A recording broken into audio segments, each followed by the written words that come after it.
Graça e paz, tudo bom com vocês? Bom, eu sou Ruth Miranda, né?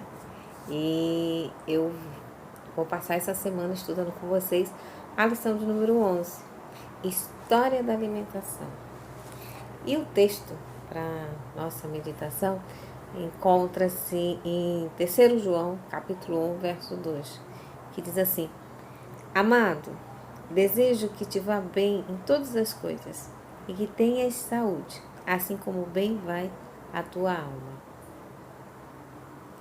Quando as pessoas entregam o coração à incredulidade, colocam-se sob o domínio de Satanás e ninguém pode dizer a que ponto ele as levará. Esses são um texto escrito dia 29 de outubro de 1903. História da alimentação. Nós vamos estudar um pouquinho sobre a nossa alimentação.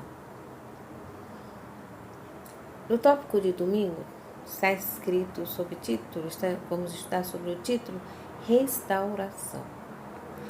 E a primeira pergunta diz assim: como sabemos que antes da vinda de Cristo deve haver uma restauração dos princípios dados no Jardim do Éden? Como nós estamos falando sobre alimentação, vamos saber qual era o princípio dado no Éden sobre alimentação? No capítulo 1 de Gênesis, no verso 29, diz assim: E disse Deus: Eis que vos tenho dado toda a erva que dá semente e que está sobre a face de toda a terra, e toda árvore em que há fruto, de árvore que dá semente, servosão para alimento. Então, aí quais eram os alimentos? Sementes, frutos das árvores que davam semente. Então, na história da alimentação, a nossa alimentação começou assim, decidida por Deus. E aí, qual é o texto da Bíblia que nos mostra que Cristo virá depois que a restauração do que tínhamos lá no Éden se for completa na terra? O texto de Atos, capítulo 3, verso 20 e 21, diz assim: Enviei ele a Jesus Cristo, que já dantes vos foi pregado, o qual convém que o céu contenha até aos tempos da restauração de tudo. Então, Cristo só vem depois da restauração de tudo, das coisas que Deus falou pela boca dos seus santos profetas desde o princípio. Né? Então, Jeremias 6,16 dá mais um conselho. Assim diz o Senhor, né? Põe-vos no caminho e vede, e perguntai pelas veredas antigas qual é o bom caminho, e andai por ele.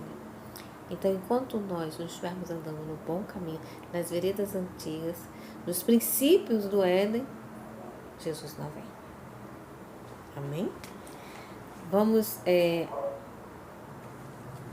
a pergunta B. A pergunta B diz assim: qual era a dieta original e por que foi necessário introduzir a erva do campo? Bom, a dieta original eu já li para vocês, né? De Gênesis 1, 29. E por que foi preciso introduzir a erva do campo? A resposta está lá em Gênesis 3, verso 17 e 18.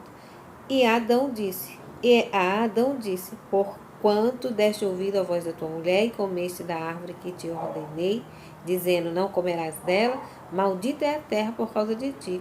Com dor comerás dela todo o dia da tua vida, espinho, cardo também te produzirá, e comerás a erva do campo. Então aí está a resposta. Por que foi, né? Porque o homem pecou. E o conselho do livro que a gente tem aí no livro da Ciência do Bom Viver diz assim: devemos estudar o plano de Deus para a dieta original. Aquele que criou a espécie humana e compreende as necessidades dela, indicou o alimento adequado a Adão. Gênesis 1, 29, né, que já foi citado. Ao deixar o Éden para ganhar a vida cultivando o solo sob a maldição do pecado, o ser humano recebeu permissão para comer também a erva do campo. Gênesis 3, verso 18. Grãos, frutas, nozes e verduras formam a dieta que o Criador escolheu para nós. Esses alimentos, preparados de maneira mais simples e natural, são os mais saudáveis e nutritivos. Comunicam uma força, uma resistência e um vigor intelectual que uma dieta mais complexa e estimulante não consegue transmitir. Amém? A pergunta C. Como sabemos que a vontade de Deus não inclui uma dieta carne? E a resposta a gente tem em alguns textos da Bíblia. Eu vou ler primeiro Deuteronômio 12, verso 20, que diz assim: quando o Senhor, teu Deus, dilatar os teus termos, como te disse, e disseres, comerei carne, porquanto a tua alma tem desejo de comer carne, conforme todo o desejo da tua alma, comerás carne.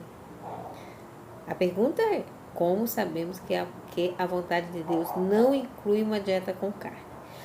Eu li esse primeiro texto porque alguns dizem assim, inclui com a dieta de carne. Deus não diz isso? O homem tem desejo de comer carne, comerá carne? Pois é. Mas olha o que diz Ezequiel, capítulo 20, o verso 24 e 25.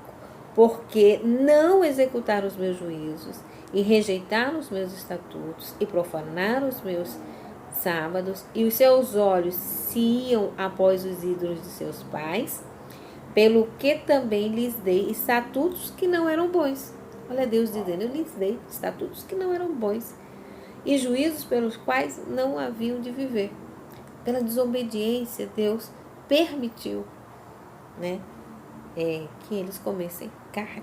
Salmo 106, verso 14 e 15 diz assim: mas deixaram-se levar da cobiça no deserto e tentaram a Deus na solidão. E ele satisfez-lhes o desejo, mas fez definhar a sua alma. O homem, na sua rebeldia, tentou a Deus, e Deus satisfez o desejo do homem. Mas você vê que sempre a consequência é morte, é definhar, né? Romanos 7,7 diz: que direis, pois? É a lei pecado? De modo nenhum. Mas eu não conheceria o pecado senão pela lei, porque eu não conheceria a concupiscência se a lei não dissesse, não cobiçarás. A lei de Deus nos mostra o que é errado, mas nós somos rebeldes, né? Então, quando nós nos afastamos do plano dietético indicado por Deus, nós sofremos grande prejuízo, como sofreu o povo de Israel. Pergunta D. Por que Deus proibiu o consumo de gordura e sangue? Levíticos 13, 17, Levítico 17, 11 e Atos 15, 20 responde. Eu só vou ler e você vai tirar a sua conclusão, porque ela já responde. Diz assim: estatuto perpétuo será nas vossas gerações, em todas as vossas habitações. Nenhuma gordura, nem sangue, alguns comereis. Levíticos 3, 17. E aí, Levíticos 17, 11, diz assim: porque a alma da carne está no sangue, pelo que vou-lo tenho dado sobre o altar para fazer expiação pela vossa alma. Portanto, é o sangue que fará expiação pela alma. Atos 15, 20 diz: mas escrever-lhes que se abstenham das contaminações dos ídolos, da prostituição, do que é sufocado e do sangue. Porque o que diz aqui? Porque a alma da carne está no sangue, a vida está no sangue. E Deus diz aqui, proíbe o consumo de gordura e de sangue. Amém? Que Deus nos abençoe. Esse capítulo de hoje foi um pouquinho mais extenso, porque tinham 4 perguntas, mas amanhã a gente tem menos perguntas, mas continuamos aprendendo a história da alimentação. Que Deus abençoe a cada um de vocês.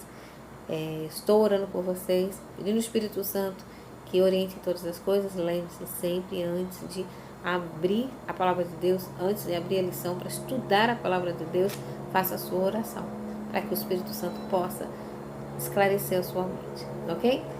Que Deus nos abençoe, tenha um belíssimo dia, uma feliz semana, que eu desejo de todo o coração.